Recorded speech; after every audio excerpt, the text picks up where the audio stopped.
nhiều khi ta muốn tìm về chốn yên bình, một đời phiêu du mong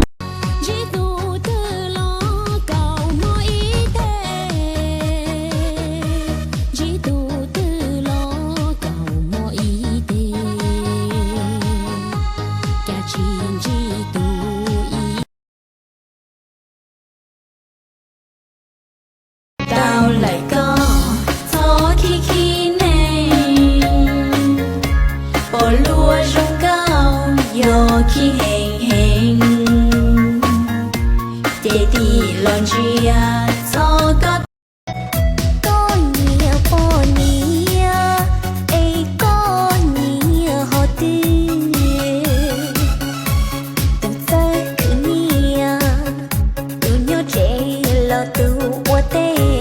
giờ thì con lú tia dần rê tia cũng mặc ya tia cũng cả một nhỏ hậu có lú xia sao tia cũng sẽ mò nơi mò tu lú anh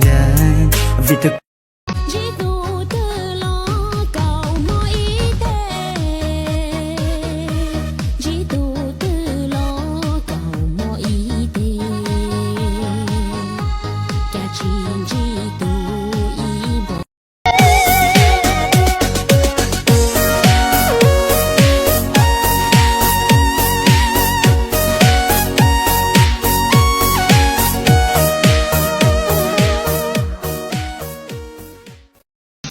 Hãy cho ta tay mà dọn đàn ta con chỉ ta để coi cơ ngô xia tay như ru ấy bê ly cùng chia con chỉ ta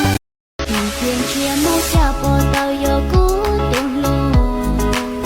mô trào to ở câu chuyện lúa mô đã chi thia cha nu nói chi bò cầu tuôn thiết cũ là na.